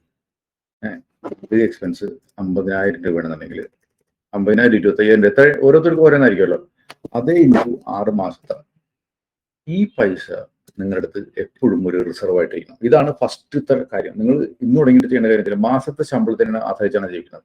അങ്ങനെയാണെങ്കിൽ ആദ്യം നമ്മൾ ഇൻവെസ്റ്റ് ചെയ്യുന്ന ടൈമിൽ ഫസ്റ്റ് ഉണ്ടാക്കേണ്ട കാര്യം വെച്ചാൽ എമർജൻസി ഫണ്ടാണ്. എന്ന് വെച്ചാൽ 6 മാസത്തെ നിങ്ങളുടെ എക്സ്പെൻസ് എത്രയാണോ നിങ്ങൾ നോക്കിയിട്ട് എത്ര രൂപ എക്സ്പെൻസ് ഉണ്ടെന്ന് മനസ്സിലാക്കാം. എന്നിട്ട് ആ എക്സ്പെൻസിന്റെ 6 മാസത്തെ പൈസ ഈ സേവിങ്സ് ഉണ്ടല്ലോ അത് ഇങ്ങോട്ട് വേണം. എല്ലാ മാസവും ഈ പറഞ്ഞ 15% അല്ലെങ്കിൽ 30% ഈ പറഞ്ഞ സേവിങ്സ് കൂടിയിട്ട് ഈ 3 ലക്ഷം എത്തിക്കഴിഞ്ഞാൽ 6 മാസം പൈസ എത്തിക്കഴിഞ്ഞാൽ പിന്നെ എമർജൻസി ഫണ്ട് നിർത്താം. ഇത് നമ്മൾ വേറൊരു ബാങ്ക് അക്കൗണ്ടിൽ എടുത്ത് വയ്ക്കുക, അല്ലെങ്കിൽ മ്യൂച്വൽ ഫണ്ട് ഡെറ്റ് ഫണ്ട് എന്ന് പറഞ്ഞൊരു സാധനമുണ്ട് അതിലിട്ട് വയ്ക്കുക. എപ്പോൾ വേണമെങ്കിലും നമുക്ക് പൈസ തിരിച്ചെടുക്കാൻ പറ്റും. കാരണം സ്റ്റോക്ക് മാർക്കറ്റിൽ ഇൻവെസ്റ്റ് ചെയ്യാത്തതിന് ഡെറ്റ് ഫണ്ടുകൾ എന്ന് പറഞ്ഞാൽ, അല്ലെങ്കിൽ ബാങ്കിൽ സേവിങ്സ് അക്കൗണ്ടിലോ FDയിലോ എടുത്ത് വെച്ചാൽ മതി. അപ്പൊ നമുക്ക് ഇങ്ങനത്തെ അക്കൗണ്ടിൽ ഇട്ട് വെച്ചാൽ നമുക്കൊരു മിനിമൽ 6% ഗ്രോത്ത് കിട്ടുകയും ചെയ്യും. ആ പൈസ നമ്മൾ മാർക്കറ്റിലേക്ക് ഇടാത്തതിന്റെ പേരിൽ നമുക്ക് അതിൽ വലിയ റിസ്ക്കും നമുക്ക് ഇതിലില്ല. അപ്പൊ ഈ പൈസ എത്തിക്കഴിഞ്ഞ് കഴിഞ്ഞാൽ ബാക്കി ഈ സേവിങ്സിന്റെ ഈ 15% കൂടി ഈ 10% കൂട്ടി ഇൻവെസ്റ്റ് ചെയ്യാൻ തുടങ്ങുക. ആ ഇൻവെസ്റ്റ്മെന്റ് മ്യൂച്വൽ ഫണ്ട്, ഇക്വിറ്റി ഫണ്ടുകളുടെ ഇൻവെസ്റ്റ് ചെയ്യണം. എന്തിനാണ് ചെയ്യണത്? നമ്മുടെ റിട്ടയർമെന്റിനോ നമ്മുടെ കുട്ടികളുടെ എഡ്യൂക്കേഷനോ അല്ലെങ്കിൽ നമുക്കൊരു ഫിനാൻഷ്യൽ ഫ്രീഡം ഉണ്ടാക്കാനോ. ഈ റിട്ടയർമെന്റ് എന്ന് പറയുമ്പോൾ എന്നോട് എല്ലാവരും പറയാൻ ചാൻസ് ഉണ്ട്, എനിക്ക് പെൻഷൻ ഇല്ല, എന്തിനാണ് റിട്ടയർമെന്റ്? എന്നാലും നമുക്ക് ചിലപ്പോൾ ഒരു പൈസ വേണ്ടി വരും, അതിനാണ് ഇത് ഉപയോഗിക്കേണ്ടത്. അപ്പോൾ ഇത് ഭയങ്കര ഇമ്പോർട്ടൻ്റ് ആയിട്ടുള്ള കാര്യം. എല്ലാവരും ഇത് ഞാൻ ഈ പറഞ്ഞ പോലെ തന്നെ എല്ലാവരും ചെയ്യണം. നീഡ് ആൻഡ് വാണ്ട് അനാലിസിസ് ആണ് ഇതിൽ ഏറ്റവും ഇമ്പോർട്ടൻ്റ് ആയിട്ട് കാര്യം. ഇത് നിങ്ങൾക്ക് ഇന്ന് തുടങ്ങിയിട്ട് ചെയ്യാൻ പറ്റണമെങ്കിൽ നിങ്ങളുടെ ഫിനാൻഷ്യൽ ട്രബിൾസ് എല്ലാവരും തീരുന്നുള്ള എനിക്ക് ഗ്യാരണ്ടി ആയിട്ട് പറയാൻ പറ്റും. ഓക്കെ, ഇനി നമ്മൾ ഇപ്പൊ നമ്മൾ പറയണ്ട ഈ മന്ത്ലി ബജറ്റ് ഒക്കെ എങ്ങനെ നടക്കണം, എനിക്ക് ഒത്തിരി ലൈബിലിറ്റി ഉണ്ട്, ഈ ലൈബിലിറ്റി ഉള്ളപ്പോൾ എനിക്കൊന്നും ചെയ്യാൻ പറ്റില്ല എന്ന് പറയുന്നുണ്ടെങ്കിൽ ഇതാണ് നമുക്ക് ഏറ്റവും ഇമ്പോർട്ടൻ്റ് ആയിട്ട് രണ്ടാമത്തെ കാര്യം നമുക്ക് ഫിക്സ് ചെയ്യേണ്ടത്. ലൈബിലിറ്റി നമ്മൾ മനസ്സിലാക്കേണ്ട കാര്യം വെച്ചാൽ ഇപ്പോൾ ലൈബിലിറ്റി ഉള്ളവരാണെന്നുണ്ടെങ്കിൽ ഇത് ഒന്നും കൂടിയും കേൾക്കാൻ പറ്റി ഇനി അടുത്ത ലൈബിലിറ്റി എടുത്താണ്ടിരിക്കുക. ഇനി ലൈബിലിറ്റി എടുക്കാൻ പോകുന്ന ആൾക്കാണെങ്കിൽ ലൈബിലിറ്റി നമുക്ക് ഗുഡ് ആണോ ബാഡ് ആണോ എന്ന് മനസ്സിലാക്കാം. എന്റെ ലൈബിലിറ്റി ഗുഡ് ആണോ ബാഡ് ആണോ, അല്ലെങ്കിൽ ഞാൻ എടുക്കാൻ പോകുന്നത് ഇപ്പോൾ വീട് വെക്കാൻ വേണ്ടിയിട്ട് ഹോം പർച്ചേസിന് വേണ്ടിയിട്ട് നമ്മൾ ഇപ്പോൾ പ്രൊവൈഡ് നല്ല വീടൊക്കെ വയ്ക്കണമെന്നുണ്ടെങ്കിൽ അത് ഇറ്റ്സ് എ ഗുഡ് ലോൺ. അതിന് വേണ്ടി ലോൺ എടുക്കണമെങ്കിൽ എഡ്യൂക്കേഷൻ ലോൺ, ഇപ്പോൾ നമുക്കോ നമ്മുടെ കുട്ടികൾക്ക് വേണ്ടി എഡ്യൂക്കേഷന് വേണ്ടിയിട്ട് ലോൺ എടുക്കണം, ആ കുട്ടി നന്നായിട്ട് പഠിക്കുന്ന ഉറപ്പുണ്ട്, അങ്ങനെയാണെങ്കിൽ ആ എഡ്യൂക്കേഷൻ ലോൺ എന്താ ഗുഡ് ലോണാണ്. ഇനി നമ്മൾ വീട്ടിൽ കുറച്ച് കോഴിനെ വളർത്താന്ന് വിചാരിച്ച് അതിന് വേണ്ടിയിട്ട് ലോൺ എടുക്കുന്നു, അപ്പോൾ അത് വേണമെങ്കിൽ ബിസിനസ് ലോൺ ആയിട്ട് വേണമെങ്കിൽ കൊടുത്താൽ അത് it's A good loan. Because അതിൽ നിന്ന് ഇത്രേ ഉള്ളൂ, ഇനി അപ്രീസിയേഷന് വേണ്ടിയിട്ട് നമ്മൾ എന്തെങ്കിലും ചെയ്തിട്ട് അപ്രീസിയേഷൻ ഉണ്ടാവാൻ ചാൻസ് ഉണ്ടെങ്കിൽ ഇറ്റ്സ് എ ഗുഡ് ലോൺ. ഇനി നമ്മൾ എഡ്യൂക്കേഷൻ വേണ്ടി കൊടുക്കുന്നു, നമ്മൾ അയൽവക്കത്തെ ആൾക്കാരൊക്കെ കൊച്ചിനെ യൂറോപ്പിൽ വിടുന്നു, അതിന് വേണ്ടിയിട്ട് പൊങ്ങച്ചം കാണിക്കാൻ വേണ്ടിയിട്ടാണ് നമ്മൾ എഡ്യൂക്കേഷൻ ലോൺ എടുക്കുന്നത്. കുട്ടി പഠിക്കുന്നത് യാതൊരു പ്രതീക്ഷയില്ലാന്നുണ്ടെങ്കിൽ that's a bad loan. Okay, ഞാനത് എഴുതണില്ല, എന്നാലും പറഞ്ഞതാ. ഇനി നമ്മൾ പറയണം മൊബൈൽ ഫോൺ വാങ്ങാനായിട്ട് എനിക്ക് ഒരു ഐഫോൺ എന്നെ അങ്ങോട്ട് വാങ്ങിയേക്കാം, 50,000 രൂപ ലോൺ എടുക്കാന്ന് വിചാരിച്ചു. ആ ഫോൺ എന്നെ എടുക്കണം ലോൺ എന്ന് പറഞ്ഞാൽ ഈവൻ 0% EMI എടുക്കണമെങ്കിൽ ഇറ്റ്സ് എ ബാഡ് ലോൺ. ഈ 0% EMI ലോൺ തരുന്ന ടൈമിൽ അവർക്കറിയാം 100 പേരെടുത്ത് കഴിഞ്ഞാൽ ഒരു 20-30% പേര് മുടക്കുന്നുള്ളത്. എന്ന് മുടക്കി അന്ന് തുടങ്ങി പലിശ കൊടുക്കണം. ഇനി നമ്മൾ കാറ് വാങ്ങാൻ വേണ്ടി എടുക്കുന്ന loan it's A bad loan. ഇനി വീട്ടിൽ ഫ്രിഡ്ജും വാഷിംഗ് മെഷീനും വാങ്ങാൻ വേണ്ടിയിട്ട് എടുക്കുന്ന loan it's A bad loan. അതൊക്കെ ലോൺ എടുത്തല്ല ചെയ്യേണ്ടത്, നമ്മൾ പൈസ കൂട്ടി വെച്ചിട്ട് പൈസ ഉണ്ടാകാൻ വേണ്ടി വാങ്ങേണ്ടത്. അപ്പൊ ഈ രണ്ട് കാര്യത്തിൽ നമ്മൾ മനസ്സിലാക്കുക it's A good loan or bad loan എന്നുള്ളത് ഭയങ്കര ഇമ്പോർട്ടൻ്റ് കാര്യമാണ്. ഇത് ചെയ്താൽ തന്നെ നമുക്ക് അനാവശ്യമായിട്ട് ലോൺ എടുക്കുന്ന ശീലം നമുക്ക് മാറും. ഓക്കെ, അങ്ങനെ നമുക്ക് അടക്കണേ വരില്ല. നമ്മുടെ ലോണുകളെ കുറിച്ച് നമ്മൾ പഠിക്കണമെന്നുണ്ടെങ്കിൽ നമുക്ക് മനസ്സിലാക്കേണ്ട കാര്യം വെച്ചാൽ നമ്മൾ മലയാളികൾക്ക് ഒട്ടും മനസ്സിലാവാത്ത കാര്യമാണ്. നമ്മൾ ഗോൾഡ് ലോൺ എടുക്കും. ഈ ഗോൾഡ് ലോൺ എടുക്കുന്നതുണ്ട്, ഇനി കുറി വിളിക്കും, ഇനി 0% EMI ലോൺ, കോർപ്പറേറ്റ് സൊസൈറ്റിയിൽ നിന്ന് ലോൺ എടുക്കും, നമ്മൾ ലോണിന് ഗ്യാരണ്ടി നിൽക്കും. ഇതെല്ലാമാണ് നമ്മളെ കടക്കണിയിരിക്കും നമ്മളെ കൊണ്ടുപോകുന്നത്. ഈ ഗോൾഡ് ലോൺ എടുത്താലുള്ള പ്രത്യേകത എന്താ? ഗോൾഡ് ലോൺ ആണെന്നുണ്ടെങ്കിൽ നമ്മളിപ്പോൾ ഗോൾഡിന് ഇപ്പോൾ 1 ലക്ഷം രൂപ ലോൺ കിട്ടുമ്പോൾ നമ്മൾ ലോൺ എടുക്കും. ഇത് ഇനി EMI ഇല്ല, അടുത്ത പ്രാവശ്യം ചെന്ന് അടുത്ത 1 വർഷം കഴിയുമ്പോൾ നമ്മൾ പുതുക്കാൻ ചെല്ലുമ്പോൾ ലോണിന്റെ വില കൂടിയിട്ടുണ്ടാവും. അപ്പൊ അവർ പറഞ്ഞു ഞാനൊരു കാര്യം ചെയ്യാം, 1.20 തരാം, നിങ്ങൾക്ക് ഈ കാശ് നേരത്തിൽ ലോൺ അടയ്ക്കാം. അപ്പൊ നമ്മൾ പൈസ ഒന്നും കൊടുക്കണില്ല, ആ ഗോൾഡിന്റെ അപ്രീസിയേഷൻ തന്നെ അവർ പലിശയും എടുത്തിട്ട് അവരിങ്ങനെ പോകും. അടുത്ത കൊല്ലം ചെല്ലുമ്പോൾ പറയും, അപ്പൊ നമ്മൾ അന്ന് ശരി 1.30 പറയും. അങ്ങനെ തന്നെ ഓരോ വർഷം ചെല്ലുന്നതും ലോൺ കൂട്ടിയെടുത്ത് അവസാനം നമുക്ക് ലോൺ 1 ലക്ഷം രൂപയുള്ള ലോൺ എടുത്ത് 1.5 ലക്ഷം രൂപ കടവെണ്ണ ഒരു സിറ്റുവേഷൻ വരും. ഇങ്ങനെ ആൾക്കാർ പലരും പെട്ടുപോകുന്ന ഒരു സിറ്റുവേഷൻ ഉണ്ട്. ഇത് ദയവ് ചെയ്തിട്ട് ചെയ്യാണ്ടിരിക്കുക. ഇതിന് പകരം ഗോൾഡ് ലോണിന് പകരം നിങ്ങൾ ചെയ്യേണ്ടതെന്ന് ഡിമാറ്റ് അക്കൗണ്ട് ചെയ്യാം. ഞാൻ ഡിമാറ്റ് അക്കൗണ്ട് ഒക്കെ പിന്നെ പറയാം. ഡിമാറ്റ് അക്കൗണ്ട് എടുക്കുക, എന്നിട്ട് അവിടെ പോയിട്ട് ഗോൾഡ് ETF എന്ന് പറഞ്ഞൊരു സാധനമുണ്ട്. ഈ സാധനം നിങ്ങൾ വാങ്ങാം. അപ്പോൾ ഈ ഗോൾഡ് വാങ്ങുമ്പോൾ എന്താ പ്രശ്നം? ഒന്ന് ജ്വല്ലറി ആയിട്ട് വാങ്ങുമ്പോൾ നമുക്ക് 1 ലക്ഷം രൂപയ്ക്ക് ജ്വല്ലറി വാങ്ങി കഴിഞ്ഞാൽ 90,000 രൂപ ഗോൾഡേ കിട്ടുള്ളൂ. ബാക്കിയുള്ള പണിക്കൂലിയായിട്ട് പോകാൻ ചാൻസ് ഉണ്ട്. ഇവിടെ 10,000 രൂപ പോയാൽ ഗോൾഡ് ETF-ന് അങ്ങനെ ഒന്നുമില്ല. 1 ലക്ഷം രൂപയ്ക്ക് വാങ്ങിയാൽ 1 ലക്ഷം രൂപയ്ക്ക് തന്നെ നമുക്ക് ഗോൾഡ് കിട്ടും. ഇനി അടുത്ത വിഷയം എന്ന് വെച്ചാൽ ഈ ഗോൾഡിന് നമ്മൾ ലോക്കറും കാര്യങ്ങളൊക്കെ വെക്കണം. ഇതിന്റെ ഒന്നും ആവശ്യമില്ല, ഡിമാറ്റ് അക്കൗണ്ട് അവിടെ കിടന്നുള്ളൂ.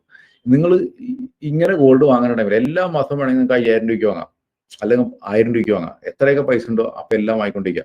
എന്നിട്ട് നമുക്ക് ഇപ്പോൾ ഒരു 1 ലക്ഷം രൂപ ആവശ്യം വന്നു കഴിഞ്ഞാൽ ലോൺ പണയൊന്നും വെക്കാൻ നിൽക്കണ്ട, നേരെ എടുത്തിട്ട് ഈ 1 ലക്ഷം രൂപ എടുത്ത് വിൽക്കാം, എന്നിട്ട് കാര്യം നടത്താം. എന്നിട്ട് അടുത്ത മാസം വാങ്ങിയിട്ട് ഈ 5,000 രൂപ 20,000 രൂപ പിന്നെയും കൂട്ടി ഗോൾഡ് വാങ്ങിക്കൊണ്ടിരിക്കുക, പിന്നെയും 1 ലക്ഷത്തിലേക്ക് എത്താം. ഇങ്ങനെ ചെയ്യാൻ തുടങ്ങി കഴിഞ്ഞാൽ ഗുണം വെച്ചാൽ ഈ ഗോൾഡ് വാങ്ങിയിട്ട് ജ്വല്ലറി വാങ്ങിയിട്ട് ഈ 90,000 രൂപ ഇത് നമ്മൾ ലോൺ എടുത്താൽ എന്താ കുഴപ്പം? 90,000 രൂപയ്ക്ക് നിങ്ങൾ ലോൺ എടുത്തു വിചാരിക്കും, ഇനി പലിശ കൊടുക്കണം. ഈ പലിശ കൊടുക്കണേ കൂടി ആകുമ്പോൾ നിങ്ങൾ സത്യം പറഞ്ഞാൽ ഈ ഗോൾഡ് ഇങ്ങനെ വെച്ച് ലോൺ എടുത്ത് നിങ്ങൾ കടത്തിലേക്ക് പോയിക്കൊണ്ടിരിക്കും. ഇങ്ങനെ ചെയ്യുന്ന കടമില്ല. നിങ്ങളുടെ കയ്യിലുള്ള ഗോൾഡ് നിങ്ങൾ വിൽക്കുന്നു, അടുത്ത മാസം തൊട്ട് പിന്നെയും ഗോൾഡ് അക്യുമുലേറ്റ് ചെയ്യുന്നു, ഇൻട്രസ്റ്റ് കൊടുക്കണ്ട, പണിക്കൂലി കുറവ് കൊടുക്കണ്ട. ഇങ്ങനെ ചെയ്ത് കഴിഞ്ഞാൽ നിങ്ങൾ കടത്തിൽ പെടത്തില്ല. ഇനി അടുത്ത കാര്യം കുറിയിൽ സംഭവിക്കുന്ന കാര്യം നമ്മൾ കുറി എന്ന് പറയുന്നത് ഇൻവെസ്റ്റ്മെന്റ് എന്ന് പറഞ്ഞിട്ട് കുറി തുടങ്ങും, പിന്നെ വിളിച്ചെടുത്ത് കഴിഞ്ഞാൽ എന്താ ആ സാധനം പിന്നെ ലോണായി, പിന്നെ കുറിയുടെ പേര് മാറി. ഇനി കുറിയിൽ സംഭവിക്കുന്ന കാര്യം എന്താ? നമ്മൾ എല്ലാവരും പൈസ കളച്ചിട്ട് അവർ 5% അവർ കുറി നടത്തുന്നതിന്റെ ചെലവായിട്ട് വാങ്ങും. അത് കഴിഞ്ഞിട്ട് നമുക്കുള്ള ലാഭം എന്താ? നമ്മളെ പോലത്തെ പല ആൾക്കാർ അതിൽ നിന്ന് വിളിച്ചെടുത്തിട്ടുണ്ടാവും. ആ വിളിക്കിഴിവാണ് നമുക്കുള്ള ലാഭം. ഈ വിളിക്കിഴിവും ശരിക്കും പറഞ്ഞാൽ ഒരു 6% കൂടുതൽ വരത്തില്ല. അപ്പോ നമ്മൾ ഈ കടക്കാരനാവുകയും ചെയ്യും. അതേമാതിരി നമുക്ക് 6% പോലും ബെനിഫിറ്റ് ഉള്ളതാണ്. എന്ന് വെച്ചാൽ FDക്ക് ഈക്വലന്റ് ആണ്. അപ്പൊ ഈ പരിപാടിയും ശരിക്കും പറഞ്ഞാൽ അത്ര നമുക്ക് ലാഭകരമായിട്ടുള്ള കാര്യമില്ല. ഇനി 0% ലോൺ, നേരത്തെ പറഞ്ഞ മാതിരി 0% ലോൺ എടുത്തു കഴിഞ്ഞാൽ നമ്മൾ മുടക്കി കഴിഞ്ഞാൽ പിന്നെ നമ്മൾ അതിൽ പെടും. ഇനി credit card loan 2% per month ആണ്. 2% പെർ മന്ത് വെച്ചാൽ 24% പെർ ഇയർ ആണ്. എന്നുവെച്ചാൽ ഇതൊക്കെ ശരിക്കും പറഞ്ഞാൽ ബ്ലേഡ് ആണ്. ഇങ്ങനത്തെ ഒന്നും ചെന്ന് വിടാതിരിക്കുക. ഇനി ഓൺലൈൻ ലോൺ എന്ന് പറഞ്ഞാൽ അതിൽ ശരിക്കും പറഞ്ഞാൽ 72% പലിശ, 6% ഈ മന്ത്ലി പലിശ എന്ന് പറയുന്നത് നമ്മൾ എടുക്കുന്നത്. ഇങ്ങനത്തെ ചെന്ന് പെടാതിരിക്കുക. അവരൊക്കെ ചെന്ന് പെട്ട് കഴിഞ്ഞാൽ നമ്മളെ കടക്കാരനാവും. ഇനി നമ്മുടെ നാട്ടിൽ വട്ടി പലിശക്ക് എടുക്കുന്ന ഒരു സിറ്റുവേഷൻ ഉണ്ട്. അത് എനിക്ക് പോലീസുകാർ ചെയ്യേണ്ടാവില്ല. ഞാൻ തിരുവനന്തപുരത്തേക്ക് ചെന്ന് ഓട്ടോ ഡ്രൈവേഴ്സ് എടുക്കുന്ന കാര്യമാണ്. 50,000 രൂപയ്ക്ക് വാങ്ങും. എന്നിട്ട് എല്ലാ ദിവസവും 500 രൂപ വെച്ചിട്ട് കൊടുത്തുകൊണ്ടിരിക്കണം. അല്ലെങ്കിൽ എല്ലാ മാസവും 5,000 രൂപ വെച്ച് കൊടുത്തുകൊണ്ടിരിക്കണം. ഇത് പലിശ മാത്രം ഉണ്ടാവും. എന്ന് നമ്മൾ ഈ 50,000 രൂപ മുതൽ അടയ്ക്കുന്നു, അന്നാണ് നമുക്ക് പിന്നെ കടത്തിന് ഒഴിവാക്കണം. ഇത് ഒരു വർഷം അടച്ചു കഴിഞ്ഞാൽ 60,000 രൂപ നമ്മൾ പലിശ മാത്രം അടയ്ക്കണം. പിന്നെ നമുക്ക് എങ്ങനെ ധനികനാവാൻ പറ്റും? അപ്പോൾ ഇങ്ങനെയൊന്നും ചെന്ന് കടത്തിൽ പെടാണ്ടിരിക്കുക. ഇനി അടുത്ത കാര്യം വെച്ചാൽ നമ്മൾ ഓഫീസിലൊക്കെ നമ്മൾ ഒരു കുറെ നാളായിട്ട് ഒരുമിച്ച് വർക്ക് ചെയ്യാനുള്ള, പിന്നെ നിങ്ങൾ തമ്മിൽ ഭയങ്കര സ്നേഹവും. അപ്പൊ ഈ സ്നേഹത്തിന്റെ പുറത്ത് നമ്മൾ ഗ്യാരണ്ടി നിൽക്കാൻ തുടങ്ങും, ജാമ്യം നിൽക്കാൻ തുടങ്ങും. അയാൾ അടയ്ക്കാണ്ടാവുക നമ്മളെ പിന്നെ കടക്കാരനായി മാറും. അപ്പോൾ ദയവ് ചെയ്തിട്ട് നിങ്ങൾക്ക് ആരെങ്കിലും ആത്മാർത്ഥമായിട്ട് ഫ്രണ്ട്ഷിപ്പും കൂട്ടുന്നുണ്ടെങ്കിൽ അവരോട് ജാമ്യം നിർത്താതിരിക്കുക. ഇനി നിങ്ങൾ ഏതെങ്കിലും ആൾക്കാർ വന്ന് ജാമ്യത്തിന് ചോദിക്കുന്ന ടൈമിൽ ദയവ് ചെയ്ത് വേണമെങ്കിൽ എൻ്റെ പേര് പറഞ്ഞാൽ നിങ്ങൾ ഇനി ചെയ്യാതിരിക്കുക. അപ്പൊ ഇങ്ങനത്തെ കുറെ കാര്യങ്ങൾ നമ്മൾ അവോയ്ഡ് ചെയ്യുക. നമ്മൾ കടത്തിൽ നിന്ന് മാറാൻ വേണ്ടി പറഞ്ഞത് ആൾക്കാരെ സഹായിച്ചോ, അതൊക്കെ വേറെ കാര്യം. ഇനി ചില ആൾക്കാർ കോപ്പറേറ്റീവ് സൊസൈറ്റിയിൽ നിന്ന് പോയിട്ട് ലോൺ എടുക്കുന്ന ഒരു ശീലമുണ്ട്. അത് ഈസി ആയിട്ട് കിട്ടുമെന്ന് പറഞ്ഞിട്ടാണ് ആൾക്കാർ കോപ്പറേറ്റീവ് സൊസൈറ്റി പോയിട്ട് ലോൺ എടുക്കുന്നത്. നിങ്ങൾ നാഷണലൈസ്ഡ് ബാങ്കിൽ പോയിട്ട് ലോൺ എടുത്തു കഴിഞ്ഞാൽ അതിന് 9% പലിശ, അല്ലെങ്കിൽ ഒരു 10% പലിശ. പക്ഷെ കോപ്പറേറ്റീവ് സൊസൈറ്റിയിൽ ലോൺ എടുത്തു കഴിഞ്ഞാൽ ചിലപ്പോൾ, ഞാൻ കോപ്പറേറ്റീവ് സൊസൈറ്റിയിൽ നിന്ന് ഞാൻ അടിച്ച് ആക്ഷേപിച്ച് പറയുന്നല്ലോ പറഞ്ഞത്, എന്ന് വെച്ചാൽ ലോക്കൽ ബാങ്കുകളും ചിലപ്പോൾ നിങ്ങൾക്ക് നിങ്ങളുടെ പരിചയത്തിലുള്ള ബാങ്കുകളൊക്കെ ഉണ്ടാവും. നാഷണലൈസ്ഡ് ബാങ്കിനായിട്ട് സാമ്യമുള്ള പലിശയാണെങ്കിൽ എടുത്തോളൂ. അല്ലാന്നുണ്ടെങ്കിൽ ഹയർ പലിശ കൊടുത്തിട്ട്, പലപ്പോഴും ഞാൻ ചില ആൾക്കാർക്ക് ഹോം ലോണിന്റെ പ്രശ്നങ്ങൾ പറഞ്ഞിട്ട് പറയാറുണ്ട്. ഈ ഹോം ലോണിന്റെ പ്രശ്നം വന്നിട്ട് പറയുമ്പോൾ പലരും ഈ കോപ്പറേറ്റീവ് സൊസൈറ്റിനെ കയറിയിട്ട് 14%-നും 12%-നും കയറി ലോൺ കൊടുക്കുന്നത്. ഇതിന് പകരം നിങ്ങൾക്ക് ഇപ്പൊ ഒരു നാഷണലൈസ്ഡ് ബാങ്കിൽ പോയി 8% താഴെ 7.6% ലോൺ അവൈലബിൾ ആണ്. എന്തിനാ നിങ്ങൾ ഇത്രയും നല്ല സാലറി സർട്ടിഫിക്കറ്റും കാര്യങ്ങളൊക്കെ ഉണ്ടായിട്ട് പോയിട്ട് ഈ കോപ്പറേറ്റീവ് സൊസൈറ്റിയിൽ നിന്ന് നിങ്ങൾ ഹോം ലോൺ എടുക്കുന്നത്? ഇനി പല ആൾക്കാരും പറഞ്ഞ ഒരു കാര്യമുണ്ട്, എന്റെ സാലറി അനുസരിച്ചിട്ട് നാഷണലൈസ്ഡ് ബാങ്കിൽ നിന്ന് എനിക്ക് ലോൺ കിട്ടൂല, കോപ്പറേറ്റീവ് ബാങ്കിൽ നിന്ന് ലോൺ കിട്ടും. അതിനർത്ഥം നിങ്ങളുടെ കഴിവിനേക്കാളും കൂടുതൽ ലോൺ എടുക്കണം എന്നുള്ളതാണ്. അങ്ങനത്തെ വീട് വെക്കാണ്ടിരിക്കും. ഇനി അടുത്ത, അപ്പൊ ഇത് ഭയങ്കര ഒരു പ്രശ്നമായിട്ടുള്ള കാര്യമാണ്. അപ്പൊ ഇനി ഹോം ലോൺ എടുത്തു കഴിഞ്ഞാൽ എങ്ങനെയാ നിങ്ങൾക്ക് രക്ഷപ്പെടാനുള്ളത്? ഹോം ലോൺ എടുത്തു കഴിഞ്ഞാൽ എങ്ങനെ നിങ്ങൾക്ക് രക്ഷപ്പെടാനുള്ളത്? ഹോം ലോൺ എടുത്തു കഴിഞ്ഞാൽ ഞാൻ ഇനി ഹോം ലോണിനെ പറ്റിയിട്ട് പറയണമെന്നുണ്ടെങ്കിൽ വളരെ സിമ്പിൾ ആയിട്ട് ഞാൻ ജസ്റ്റ് ഒന്ന് പറയും. ഇതിനെ പറ്റി ഞാൻ വീഡിയോ ചെയ്തിട്ടുണ്ട്. ഇപ്പൊ ഒരു 20 ലക്ഷത്തിന്റെ ലോണാണെന്ന് വിചാരിക്കുക. മിനിമം ഒരു 20 കൊല്ലത്തേക്ക് എടുക്കണമെങ്കിൽ 20,000 രൂപ നിങ്ങൾ EMI അടയ്ക്കേണ്ടി വരും. ഇങ്ങനെ ചെയ്യുന്ന ടൈമിലാണെന്നുണ്ടെങ്കിൽ നിങ്ങൾ ഞാൻ പറഞ്ഞത് 20 വർഷത്തേക്കൊക്കെ ആണെന്നുണ്ടെങ്കിൽ ശരിക്കും പറയാൻ നിങ്ങൾ ലോൺ അടച്ചു തരുമ്പോൾ 40 ലക്ഷം അടയ്ക്കേണ്ടി വരും ഇൻട്രസ്റ്റും കൂടി കൂട്ടിയിട്ട്. അപ്പോൾ നമ്മൾ ചെയ്യേണ്ട കാര്യം വെച്ചാൽ ഫസ്റ്റ് തന്നെ ഒരു 22,000 രൂപ കൂട്ടി EMI അടയ്ക്കാം. അതോടൊപ്പം തന്നെ മ്യൂച്വൽ ഫണ്ടിൽ SIP ആയിട്ട് ഇതിന്റെ ഒരു 10%, 2,000 രൂപ ഇവിടെ SIP അടയ്ക്കാം. അപ്പോൾ ഇങ്ങനെ അടച്ചുകൊണ്ടിരിക്കുന്ന ടൈമിൽ ഏകദേശം ഈ ലോണിന്റെ പെർസെൻറ്റേജ് എന്ന് പറഞ്ഞാൽ ഏകദേശം 8%, 9% ഒക്കെ ആയിരിക്കും. ഇവിടെ നമുക്ക് ഗ്രോത്ത് കിട്ടുന്നത് ഏകദേശം ഒരു 10% അല്ലെങ്കിൽ 12% ഗ്രോത്ത് കിട്ടാൻ ചാൻസ് ഉണ്ട്. അപ്പൊ 20 വർഷം കൊണ്ട് നമ്മൾ അടച്ചു തീർക്കേണ്ട ലോണ് നമ്മൾ ഈ പറഞ്ഞ 2,000 രൂപ EMI-ലും കൂട്ടി അടയ്ക്കുന്നു. 2,000 രൂപ പറ്റുന്നുണ്ടെങ്കിൽ ശമ്പളം കൂടുന്നതനുസരിച്ച് ഈ SIP എമൗണ്ട് കൂട്ടുകയും ചെയ്യും. ഇങ്ങനെ അടയ്ക്കുകയാണെങ്കിൽ തന്നെ നിങ്ങൾക്ക് ഏകദേശം ഒരു 14-15 വർഷമാകുമ്പോഴേക്കും നിങ്ങളുടെ ബാങ്കിലെ ലോണ് പിന്നെ ഔട്ട്സ്റ്റാൻഡിങ് ഉണ്ടാവുമല്ലോ, ആ പൈസ ഈ മ്യൂച്വൽ ഫണ്ട് ഇൻവെസ്റ്റ് ചെയ്തേക്കുന്ന പൈസ ഉണ്ടല്ലോ അതിനേക്കാളും കുറവായിരിക്കും. അപ്പൊ ആ മ്യൂച്വൽ ഫണ്ടിലെ പൈസ എടുത്തിട്ട് നേരെ ലോണ് ക്ലോസ് ചെയ്യാൻ പറ്റും. എന്നിട്ട് നിങ്ങൾ അവിടെയും സ്റ്റോപ്പ് ചെയ്യരുത്. എന്നിട്ട് പിന്നെ നിങ്ങൾ ചെയ്യേണ്ട വെച്ചാൽ ഈ 2,000 രൂപയ്ക്ക് വരും ഈ 22,000 രൂപ നമ്മൾ EMI അടച്ചിരുന്നല്ലോ, ഈ പൈസയുടെയും കൂട്ടി നിങ്ങൾ അങ്ങോട്ട് SIP തുടരുക. അങ്ങനെ 24,000 രൂപ നിങ്ങൾ അന്ന് തുടങ്ങിയിട്ട് SIP അടയ്ക്കണമെങ്കിൽ നിങ്ങൾക്കൊരു പിന്നെയും അടുത്ത ഒരു 5 കൊല്ലം കഴിയുമ്പോൾ നല്ല രീതിയിൽ നിങ്ങൾക്ക് വെൽത്ത് അക്യുമുലേറ്റ് ചെയ്തെടുക്കാനായിട്ട് പറ്റും.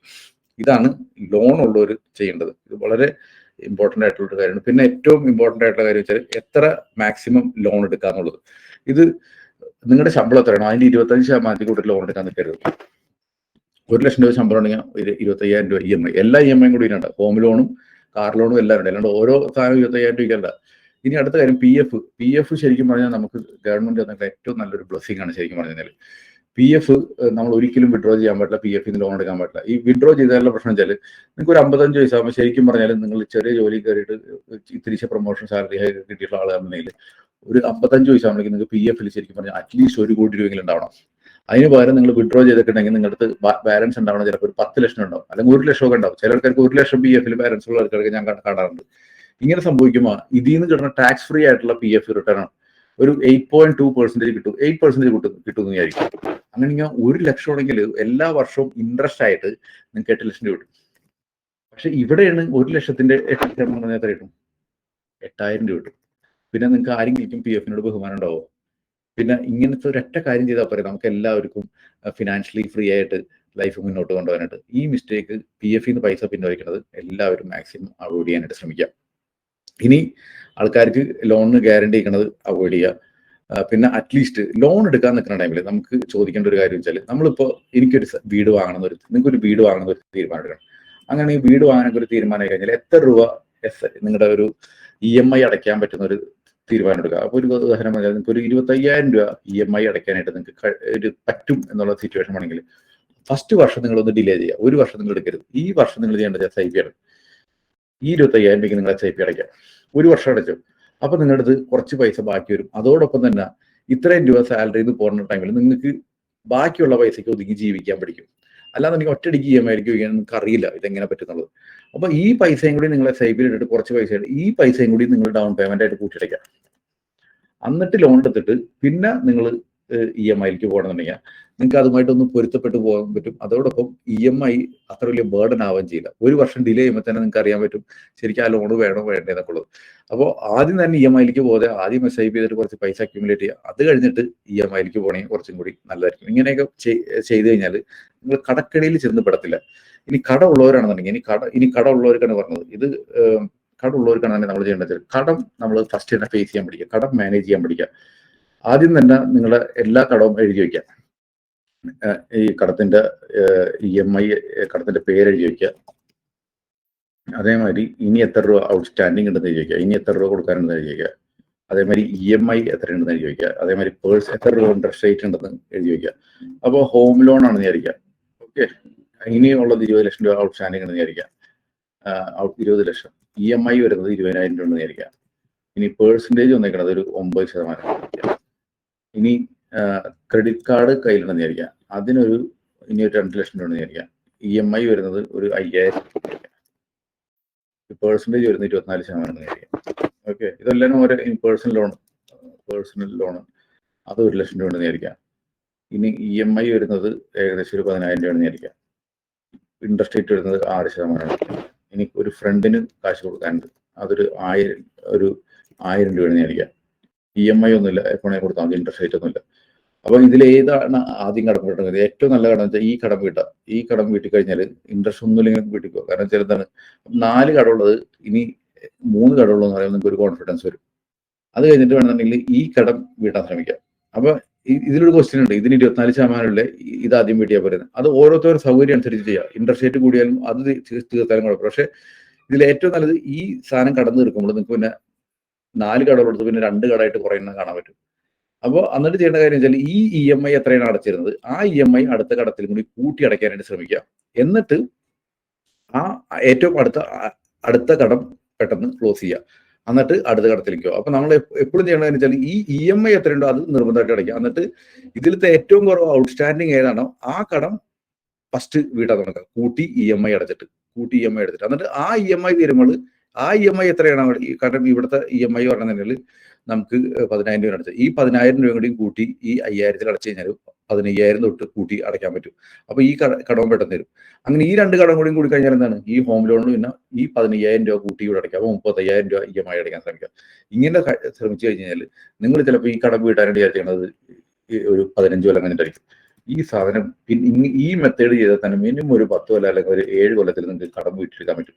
ഇതൊക്കെ ഞാൻ നമ്മുടെ ഓഫീസിൽ വരുന്ന പല ആൾക്കാർക്കും ചെയ്തിട്ട് ഞങ്ങൾ പരിചയമുള്ള കാര്യമാണ് പറഞ്ഞത്, അല്ലാതെ ഒരു വീമ്പ് പറഞ്ഞതൊന്നല്ല കേട്ടോ. അപ്പൊ എല്ലാവർക്കും കടത്തിൽ നിന്ന് വീടാനായിട്ട് പറ്റും. അറ്റ്ലീസ്റ്റ് കടത്തിൽ നിന്ന് വീട് കഴിഞ്ഞിട്ട് എല്ലാവരും ഈ മണി ടോക്സിന്റെ ഇതിൽ കമന്റ് ചെയ്യണോട്ടോ നിങ്ങളൊക്കെ നന്നായി എന്നുള്ളതിനെ കുറിച്ചിട്ട്. നമ്മൾ എമർജൻസി ഫണ്ടിനെ കുറിച്ചിട്ട് ഇനി അടുത്താണ് എമർജൻസി ഫണ്ട്, ഇനിയാണ് ഇൻവെസ്റ്റ്മെന്റ് ചെയ്യുന്നത്. അപ്പൊ ഒരു 6 മാസത്തേക്കുള്ള നിങ്ങളുടെ എക്സ്പെൻസ് എത്രയാണോ ആ പൈസ മാറ്റി വയ്ക്കുക. അതാണ് എമർജൻസി ഫണ്ട് എന്ന് പറഞ്ഞാൽ. ഇനി അതാണ് ഫസ്റ്റത്തെ കാര്യം. നമ്മൾ ഈ കടം വീട്ടി കഴിഞ്ഞാൽ ഫസ്റ്റ് ചെയ്യേണ്ട കാര്യത്തിൽ എമർജൻസി ഫണ്ട് 6 മാസത്തേക്കുള്ള നിങ്ങളുടെ എക്സ്പെൻസ്, ശമ്പളത്തിന്റെ അല്ല, നിങ്ങളുടെ മന്ത്ലി എക്സ്പെൻസസ് അതിന്റെ. അതോടൊപ്പം ഇൻഷുറൻസ് എടുത്ത് വയ്ക്കുക. ഇൻഷുറൻസ് നിങ്ങൾക്ക് ഡിപ്പാർട്ട്മെന്റിൽ നിന്ന് കിട്ടുന്നുണ്ടാവും. അത് ചിലപ്പോൾ മെഡിസിപ്പ് 3 ലക്ഷത്തിന് ഉണ്ടാവുള്ളൂ. അത് ചിലപ്പോൾ പോരാണ്ട് വരും. എറണാകുളത്തൊക്കെ ഒരു 4 മെമ്പർ ഫാമിലിക്കൊക്കെ ഒരു അസുഖമൊക്കെ ഒന്ന് വലിയ ഹോസ്പിറ്റലൊക്കെ പോയി കഴിഞ്ഞാൽ അതിനേക്കാളും കൂട്ടി വരാൻ ചാൻസ് ഉണ്ട്. അപ്പം മെഡിക്കൽ ഇൻഷുറൻസ് പറഞ്ഞ സെപ്പറേറ്റ് ഉണ്ടെങ്കിൽ അത്രയും നല്ലത്. ഇതാകുമ്പോൾ ഏത് ഹോസ്പിറ്റലിൽ നമുക്ക് കിട്ടും. അപ്പോൾ അറ്റ്ലീസ്റ്റ് എസ്പെഷ്യലി ഒരു നമ്മൾ ഓൾഡ് ഏജിലേക്കൊക്കെ പോകുമ്പോഴേക്കും ഇപ്പോഴേ ഇൻഷുറൻസ് നല്ലതുണ്ടെന്നുണ്ടെങ്കിൽ നമുക്ക് ആ ഗവൺമെന്റ് ഇൻഷുറൻസിനെ മാത്രം നോക്കാതെ ഒരു 10 ലക്ഷത്തിനൊക്കെ കവറേജ് ഒക്കെ എടുത്ത് വയ്ക്കാൻ പറ്റും. ഇനി നമുക്ക് നേരത്തെ പറഞ്ഞില്ല ലോണിന്റെ കാര്യം, ടൈം ഇൻഷുറൻസ്. നമുക്ക് ലൈഫ് ഇൻഷുറൻസ് വേണം. ലൈഫ് ഇൻഷുറൻസ് വെച്ചാൽ സാധാരണ ട്രഡീഷണൽ പോളിസികളല്ല, നമുക്ക് മരണപ്പെട്ടാൽ മാത്രം പൈസ കിട്ടിയാൽ മതി, അല്ലെങ്കിൽ നമുക്ക് ആ പൈസ പോയിക്കോട്ടെ. കാർ ഇൻഷുറൻസ് എടുക്കാൻ വരിക. ഇങ്ങനത്തെ ഒരു ടൈം ഇൻഷുറൻസ് എല്ലാവരും എടുക്കണം. അറ്റ്ലീസ്റ്റ് 1 കോടിക്കൊക്കെ പോളിസി ഇല്ല ഒരാൾക്കും പറ്റില്ല. ഒന്നും കാരണം വെച്ചാൽ ഒരു 25 ലക്ഷം കടന്നു ആയിരിക്കാം. ഇനി അടുത്ത കാര്യം, നമ്മുടെ ഫാമിലിക്ക് നമ്മുടെ ഭാഗത്തിൽ ചിലപ്പോൾ വേറെ ജോലി എടുക്കാനായിട്ടുള്ള കഴിവുണ്ടാവില്ല. അവർക്കൊരു 10 വർഷം അല്ലെങ്കിൽ 20 വർഷമൊക്കെ ഇതിൽ നിന്നുള്ള ഇൻകത്തിൽ വേണമെന്ന് വെച്ചാൽ, അപ്പൊ അറ്റ്ലീസ്റ്റ് 1 കോടി രൂപ ഉണ്ടെങ്കിൽ നമുക്ക് അറ്റ്ലീസ്റ്റ് മാസം ഒരു 50,000 രൂപ അതിൽ നിന്ന് ഇൻകം ഉണ്ടാക്കിയെടുക്കാൻ പറ്റുള്ളൂ. അപ്പൊ അറ്റ്ലീസ്റ്റ് നിങ്ങൾക്ക് 1.25 കോടി രൂപയുടെ കവറേജ് എങ്കിലും ഉണ്ടാവണം. അതേപോലെ ക്രിട്ടിക്കൽ ഇൽനെസ് എന്ന് പറഞ്ഞൊരു പോളിസി ഉണ്ട്. അത് നമുക്ക് ഈ ക്യാൻസർ അല്ലെങ്കിൽ ഹാർട്ട് ഡിസീസ് ഒക്കെ അങ്ങനത്തെ അസുഖങ്ങളൊക്കെ വരണമെന്നുണ്ടെങ്കിൽ നമുക്ക് ക്രിട്ടിക്കൽ ഇൽനെസ് ഇൻഷുറൻസ് ഉണ്ടെങ്കിൽ ആ പൈസ കിട്ടും. കാരണം ചില ക്രിട്ടിക്കൽ ഇൽനെസ് എന്ന് വെച്ചാൽ ക്രിട്ടിക്കൽ അസുഖങ്ങളൊക്കെ വരുമ്പോഴെങ്കിൽ നമ്മൾ മരണപ്പെടുന്നില്ല. അപ്പൊ നമുക്ക് ഈ ടൈം ഇൻഷുറൻസിന്റെ പൈസ കിട്ടില്ല. അതേപോലെ ഹോസ്പിറ്റൽ എക്സ്പെൻസ് മാത്രമേ മെഡിക്കൽ ഇൻഷുറൻസിൽ കവർ ചെയ്യുള്ളൂ. അപ്പൊ ഇതിൽ നിന്ന് കിട്ടത്തില്ല. അപ്പൊ ഈ ക്രിട്ടിക്കൽ ഇൽനെസ് ഇൻഷുറൻസ് നമുക്ക് ഉണ്ടെന്നുണ്ടെങ്കിൽ ഇത്തരം കാര്യങ്ങൾ കവേർഡ് ആവുന്ന ഒരു സിറ്റുവേഷൻ ഉണ്ടാവും. അപ്പൊ അറ്റ്ലീസ്റ്റ് ഈ 3 പോളിസി എങ്കിലും ഉണ്ടായിരിക്കണം. ഇതെല്ലാവരും പേഴ്സണൽ ഹൈജീൻ്റെ ഇമ്പോർട്ടൻ്റ് ആണ്. അല്ലെങ്കിൽ ഉള്ള കുഴപ്പം ചിലർ ഒരു ഹോസ്പിറ്റൽ അസുഖം വന്ന് നിങ്ങളുടെ ഗവൺമെന്റിന്റെ ഇതിൽ നിന്ന് ഉള്ള ഇൻഷുറൻസ് പോരേണ്ടി വന്നു, നിങ്ങൾ എന്ത് ചെയ്യണം? കടം വാങ്ങേണ്ടി വരും. അല്ലാതെ നിങ്ങൾ ഇൻവെസ്റ്റ് ചെയ്ത പൈസ അതിൽ നിന്ന് എടുക്കേണ്ടി വരും. ഇതുണ്ടെങ്കിൽ നമുക്ക് അങ്ങനത്തെ കാര്യങ്ങൾ അവോയ്ഡ് ചെയ്യാനായിട്ട് പറ്റും. ഇനി ഇൻവെസ്റ്റ് ചെയ്യുന്ന ടൈമിൽ നമുക്ക് മനസ്സിലാക്കേണ്ട കുറി, ഇത് ഇൻവെസ്റ്റ്മെന്റ് ആണ്. നേരത്തെ പറഞ്ഞ മാതിരി കുറിയെന്ന് ശരിക്കും പറഞ്ഞാൽ ഒരു FD-യിൽ കിട്ടുന്ന റിട്ടേണേ നമുക്ക് കിട്ടുന്നുള്ളൂ, അല്ലെങ്കിൽ അതിനേക്കാളും കുറവ് കിട്ടുന്നുള്ളൂ. അല്ലാന്നുണ്ടെങ്കിൽ അതിൽ നിന്ന് ലോൺ അടച്ച് തിരിച്ച് വിളിച്ച് വരുമ്പോൾ ശരിക്കും നമ്മുടെ ഇൻവെസ്റ്റ്മെന്റ് ആവുന്നില്ല, പൈസ റോൾ ചെയ്യാൻ വേണ്ടിയിട്ടുള്ള ഉപകരണം മാത്രമാവും. അപ്പൊ ചിലപ്പോൾ അതൊരു ഇൻവെസ്റ്റ്മെന്റ് ആയിട്ട് കൂടുന്നില്ല. ഗോൾഡ് ജ്വല്ലറി വാങ്ങി വെക്കുകയാണെങ്കിൽ നമുക്ക് ഈ പണിക്കീഴും ലോണൊക്കെ എടുത്ത് ഇൻട്രസ്റ്റ് ഒക്കെ കഴിഞ്ഞാൽ ചിലപ്പോൾ ഒരു ഇൻവെസ്റ്റ്മെന്റ് ആവില്ല. അപ്പൊ അത് ആപ്റ്റ് ആവണമെങ്കിൽ മാത്രം ചെയ്യാം. RD അല്ലെങ്കിൽ FD ഇത് അറ്റ്ലീസ്റ്റ് ഈ പറഞ്ഞ ഷോർട്ടർ പീരീഡിലേക്കാണെങ്കിൽ അത് വളരെ നല്ലതാണ്. ഇനി അതല്ല ലോങ്ങർ പീരീഡിലേക്കാണെങ്കിൽ 6% റിട്ടേൺ കിട്ടി അത് പോരാണ്ട് വരും. ഇൻഷുറൻസ് എപ്പോഴും ഒരു പ്രൊട്ടക്ഷൻ മാത്രമാണ്, ഒരിക്കലും അതൊരു ഇൻവെസ്റ്റ്മെന്റ് അല്ല. അപ്പൊ നോക്കിയിട്ട് മാത്രം നമ്മൾ ചെയ്യാം. ഇനി മ്യൂച്വൽ ഫണ്ടിൽ ഇൻവെസ്റ്റ് ചെയ്യാൻ വേണ്ടി ശരിക്കും പറയാം നമുക്ക് എല്ലാവർക്കും ഒരു വെൽത്ത് ക്രിയേറ്റ് ചെയ്യാൻ പറ്റുന്നത്, അല്ലെങ്കിൽ സ്റ്റോക്ക് മാർക്കറ്റിൽ ഇൻവെസ്റ്റ് ചെയ്യണമെങ്കിൽ ഇത് കിട്ടാൻ പോകുന്നത്. എന്താണ് മ്യൂച്വൽ ഫണ്ട്? മ്യൂച്വൽ ഫണ്ട് വെച്ചാൽ ഹൈലി റെഗുലേറ്റഡ് ആയിട്ടുള്ള ഒരു ഇൻസ്ട്രുമെന്റ് ആണ്. ഇത് ഗവൺമെന്റ് സെബി വാച്ച് ചെയ്യുന്നുണ്ട്. ഇതിൽ ആർക്കും നമ്മുടെ പൈസ പറ്റിച്ചുണ്ടാവാൻ പറ്റുന്നില്ല. ആകെയുള്ളവർക്ക് സ്റ്റോക്ക് മാർക്കറ്റിൽ വ്യതിയാനത്തിന്റെ റിസ്ക് ആണ്. അതിന് നമുക്ക് നോളജ് മാത്രം മതി. അതുണ്ടെങ്കിൽ നമുക്കിത് അല്ലെങ്കിൽ ഒരു അഡ്വൈസറുടെ ഹെൽപ്പ് എടുത്തിട്ട് നമുക്ക് ചെയ്യാവുന്ന കാര്യമാണ്. മ്യൂച്വൽ ഫണ്ടിൽ ചെയ്യണ കാര്യം നമ്മളെ പോലത്തെ ഓരോ ഇൻവെസ്റ്റേഴ്സും പൈസ ഇൻവെസ്റ്റ് ചെയ്യുന്നു. ഒരു ഫണ്ട് മാനേജർ ആ പൈസ മാനേജ് ചെയ്യുന്നു. അതിൽ സ്റ്റോക്സ് വാങ്ങുന്നു, ഗോൾഡ് വാങ്ങുന്നു, ഡെറ്റ് വാങ്ങുന്നു, ഇങ്ങനത്തെ ഏതാണ് ഇൻസ്ട്രുമെന്റ് വാങ്ങുന്നു, അതിൽ നിന്നുള്ള റിട്ടേൺ നമുക്ക് എല്ലാവർക്കും ഇൻവെസ്റ്റേഴ്സിന് കൊടുക്കുന്നു. ഇതാണ് മ്യൂച്വൽ ഫണ്ടിൽ നടക്കുന്ന കാര്യം. ഇപ്പോൾ ഗോൾഡ് വാങ്ങി വെച്ചിട്ട് 1 ഗ്രാം ഗോൾഡ് വാങ്ങി നോക്കിയാൽ 10 കൊല്ലം കഴിഞ്ഞാലും ആ 1 ഗ്രാം എന്ന് പറഞ്ഞാൽ അവിടെ ഉണ്ടാവും. പക്ഷേ ആ 1 ഗ്രാമിൽ ഒരാൾക്കും ഗ്യാരണ്ടിയാണ് പറ്റിക്കപ്പെടാൻ പറ്റില്ല. പക്ഷേ ആ 1 ഗ്രാമിന്റെ വില എത്രയുണ്ടെന്നുള്ളത് നമുക്ക് അറിയാൻ പറ്റില്ല. അതാണ് ഇക്വിറ്റി മ്യൂച്വൽ ഫണ്ടിലുള്ള സ്റ്റോക്ക് മാർക്കറ്റ് റിസ്ക് എന്ന് പറഞ്ഞു കഴിഞ്ഞാൽ. അപ്പോൾ പ്രൈസിൽ നമുക്ക് ഗ്യാരണ്ടി പറയാൻ പറ്റില്ല, പക്ഷെ അതിൽ ഇട്ടിരിക്കുന്ന എത്രയാണോ ക്വാണ്ടിറ്റി അത് നമുക്ക് സെക്യൂർഡ് ആണ്. ഇനി നമ്മൾ ഇൻവെസ്റ്റ് ചെയ്യുന്ന ടൈമിൽ നമ്മൾ 3 കാര്യങ്ങളാണ് നോക്കേണ്ടത്. നമുക്ക് എത്ര ടൈം ഉണ്ട്, നമുക്ക് എത്ര റിസ്ക് എടുക്കാൻ പറ്റും, എത്ര റിട്ടേൺ വേണം. ഇപ്പൊ നമ്മുടെ അടുത്ത് ടൈം വളരെ കുറച്ചുള്ളൂ. അങ്ങനെയാണെങ്കിൽ ഏറ്റവും നല്ലത് ഒരു റിസ്ക് കൊടുക്കാതെ പൈസ എടുത്ത് വെക്കണം. നമുക്ക് അടുത്ത ആഴ്ച നമ്മുടെ കുട്ടിയുടെ ഫീസ് കൊടുക്കണം, സ്കൂൾ ഫീസ് കൊടുക്കണം. എൻ്റെ അടുത്ത് ഒരു 50,000 രൂപ ഉണ്ട്. ആ പൈസ നമ്മൾക്ക് ഒരിക്കലും ഇൻവെസ്റ്റ് ചെയ്യാൻ പറ്റില്ല. അത് നമ്മൾ സൂക്ഷിച്ച് വെക്കണം. കാരണം നമുക്ക് അടുത്ത മാസം റിസ്ക്, കാരണം അതുകൊണ്ട് സ്റ്റോക്ക് മാർക്കറ്റിൽ കൊണ്ടുപോയി വയ്ക്കാൻ പറ്റില്ല. അല്ലെങ്കിൽ അടുത്ത കൊല്ലമാണ് കുട്ടിയുടെ എഡ്യൂക്കേഷൻ ഫീസ് ഉള്ളത്. അപ്പോൾ 1 വർഷം കയ്യിലുണ്ട്. ആ പൈസ നമുക്ക് സ്റ്റോക്ക് മാർക്കറ്റിൽ വെക്കാൻ പറ്റും. അത് വേണമെങ്കിൽ FD ആയിട്ട് വെക്കുക, അല്ലെങ്കിൽ ഡെറ്റ് ഫണ്ടിൽ വെക്കാം. ഇനി നമ്മുടെ അടുത്ത് ഒരു 3 വർഷമൊക്കെ കയ്യിലുണ്ടെങ്കിൽ വേണമെങ്കിൽ ഗോൾഡ് വാങ്ങി വെക്കാം. ഗോൾഡിന് റിസ്ക് ഒരു നമ്മുടെ സ്റ്റോക്ക് മാർക്കറ്റിന്റെ അത്ര റിസ്ക് ഇല്ല, എന്നാൽ FD-നേക്കാളും കൂടുതൽ റിട്ടേൺ കിട്ടാൻ ചാൻസ് ഉണ്ട്. അപ്പോൾ ഇങ്ങനെ നോക്കാം. ഇനി അടുത്തതെന്ന് വെച്ചാൽ നമുക്ക് കുറെ ടൈം ഉണ്ട്, റിസ്ക് എടുക്കാൻ പറ്റണമെങ്കിൽ റിയൽ എസ്റ്റേറ്റ് വാങ്ങി വെക്കുക, അല്ലെങ്കിൽ ഇക്വിറ്റി വാങ്ങി വെക്കുക. റിയൽ എസ്റ്റേറ്റ് നമുക്കൊരു ബൾക്ക് പൈസ വേണം. ഇവൻ അതിന് പകരമായിട്ട് നമുക്കിപ്പോൾ സ്റ്റോക്ക് മാർക്കറ്റിൽ കൂടെ റിയൽ എസ്റ്റേറ്റിൽ ഇൻവെസ്റ്റ് ചെയ്യാൻ പറ്റുന്ന റിട്സ് എന്ന് പറഞ്ഞൊരു കാര്യമുണ്ട്. അത് ഞാൻ പിന്നെ പറയാം, ഞാൻ അത് എല്ലാം പറഞ്ഞ് കോംപ്ലിക്കേറ്റഡ് ആക്കുന്നില്ല. ഇനി സ്റ്റോക്ക് മാർക്കറ്റിൽ ഇക്വിറ്റി വാങ്ങി വെക്കുക, അല്ലെങ്കിൽ മ്യൂച്വൽ ഫണ്ട് വാങ്ങി വെക്കുക. നമ്മളിപ്പോൾ സ്റ്റോക്ക് മാർക്കറ്റും ഇക്വിറ്റിയും ഗോൾഡിനെ പറ്റി നമ്മൾ പറഞ്ഞു. അപ്പൊ നമ്മൾ ഈ ഗ്രാഫ് നോക്കിക്കഴിഞ്ഞാൽ തന്നെ ഇതിന്റെ പ്രൈസിന്റെ വ്യത്യാസം കാണാൻ പറ്റും. നമ്മളിപ്പോൾ ഒരു 2005 അല്ലെങ്കിൽ 2006 ടൈമിൽ നമ്മൾ ഇൻവെസ്റ്റ് ചെയ്തിട്ടുണ്ടെങ്കിൽ ആ പൈസ ഇപ്പൊ ഏതാണ്ട് 2014 ആകുമ്പോൾ നോക്കുകയാണെങ്കിൽ ക്ലിയർ ആണ്, ഇക്വിറ്റി ഈ ചുവന്ന ഗ്രാഫാണ് ഏറ്റവും കൂടുതൽ റിട്ടേൺ വന്നേക്കുന്നത് ഇക്വിറ്റിയിൽ, കണ്ടില്ലേ? അതിനേക്കാളും താഴെയുള്ളത് ഗോൾഡാണ്, പച്ച ഗ്രാഫ്. ഈ ഈ നീല ലൈൻ കണ്ട ഏറ്റവും കുറവ് റിട്ടേൺ ആണ്. പക്ഷെ ഈ നീല ലൈനിന്റെ ഏറ്റവും ഗുണം എന്ന് വെച്ചാൽ, ഡെറ്റ് അല്ലെങ്കിൽ എഫ് ഡിയുടെ ഗുണം എന്ന് വെച്ചാൽ, എപ്പോഴും ഈ ഇതിന്റെ ലൈൻ പോണ കണ്ടു കഴിഞ്ഞാൽ ഏതാണ്ട് സ്റ്റഡി ലൈനാണ്, തിരിച്ച് ഗ്രോത്ത് ഉണ്ടായിട്ട് കിട്ടിക്കൊണ്ടിരിക്കും. അപ്പൊ നമ്മുടെ പൈസ ഒരു പരിധിവരെ താഴേക്ക് പോകാനുള്ള ചാൻസ് ഭയങ്കര കുറവാണ്. അപ്പൊ നമുക്ക് അങ്ങനെ റിസ്ക് എടുക്കാൻ പറ്റില്ല. കുറച്ച് കാലത്തേക്കുള്ളെങ്കിൽ ഡെറ്റ് അല്ലെങ്കിൽ എഫ് ഡി ആണ് എപ്പോഴും നല്ലത്. നമുക്ക് കുറച്ചും കൂടി റിസ്ക് എടുക്കാൻ പറ്റുന്ന ഗോൾഡ് ചെയ്യാം, കണ്ടില്ല? ഇതിന്റെ വ്യതിയാനമാണെങ്കിൽ കുറച്ച് ചെയ്തേയുള്ളൂ. പക്ഷേ ഇക്വിറ്റി മാർക്കറ്റിൽ ഇൻവെസ്റ്റ് ചെയ്യണമെങ്കിൽ റിട്ടേൺ കിട്ടും കൂടുതൽ ലോങ്ങർ പീരീഡിൽ. ഈ പറഞ്ഞ ഏകദേശം 10 വർഷം ഈ പറഞ്ഞ പീരീഡിൽ, ഒരു 15 വർഷം പീരീഡിൽ നല്ല റിട്ടേൺ ഇവിടെ കിട്ടിയിട്ടുണ്ട്. പക്ഷേ ഒന്ന് ആലോചിച്ച് നോക്കുക, ഈ ഗ്രാഫിന്റെ ഈ മൂലക്കയിലാണ് നിൽക്കുന്ന ടൈമിൽ നമ്മൾ ഇൻവെസ്റ്റ് ചെയ്യുകയാണെങ്കിൽ താഴെ പോയിട്ട് 5 കൊല്ലം എടുത്ത് തിരിച്ചു വരാനായിട്ട്. അപ്പൊ ഇത്രയും കാലം വെയിറ്റ് ചെയ്യാനുള്ള ക്ഷമ അല്ലെങ്കിൽ ശേഷി ആസ് എൻ ഇൻവെസ്റ്റർ നമുക്കുണ്ട്. നമുക്ക് ഇത്ര കാലം വെയിറ്റ് ചെയ്യാം, അങ്ങനെയാണെങ്കിൽ മാത്രമേ ഇക്വിറ്റിയിൽ പൈസ ഇൻവെസ്റ്റ് ചെയ്യാൻ പറ്റുള്ളൂ. അതോടൊപ്പം നമുക്ക് ആ നോളജ് ഉണ്ടാവണം. അപ്പൊ നമുക്ക് ഇക്വിറ്റിയിൽ ഒരു ഡൗട്ടും ഇല്ല പ്രൈസ് കയറുന്നുള്ളൂ. പക്ഷെ നമ്മൾ ഈ മൂലക്കയിൽ കൊണ്ടുപോയിട്ട് ഇൻവെസ്റ്റ് ചെയ്തു, ഒറ്റയടിക്ക് താഴെ പോയിട്ട് 3 കൊല്ലം എടുത്തു ഇത് തിരിച്ചു കയറാനായിട്ട്. അപ്പൊ ഈ റിസ്ക് നമ്മൾ മനസ്സിലാക്കിയിട്ടുണ്ട് നമ്മൾ എപ്പോഴും ഇൻവെസ്റ്റ് ചെയ്യാനായിട്ട്. അപ്പൊ നമുക്ക് ഇനി മ്യൂച്വൽ ഫണ്ടിൽ നമ്മൾ ഇൻവെസ്റ്റ് ചെയ്യണമെങ്കിൽ നമുക്ക് ബൾക്കായിട്ട് ഇൻവെസ്റ്റ് ചെയ്യാം, അല്ലെങ്കിൽ SIP കൂടി ഇൻവെസ്റ്റ് ചെയ്യാം. SIP എന്താ സംഭവിക്കുന്നത്? നമ്മുടെ അടുത്ത് ഉള്ള പൈസ നമുക്ക് എല്ലാ മാസവും നമ്മുടെ ബാങ്കിൽ നിന്ന് ഓട്ടോമാറ്റിക്കലി ഡിഡക്ട് ചെയ്തിട്ട് നമുക്ക് ഇൻവെസ്റ്റ് ചെയ്യാനായിട്ടുള്ള ഓപ്ഷനാണ് SIP എന്ന് പറഞ്ഞാൽ.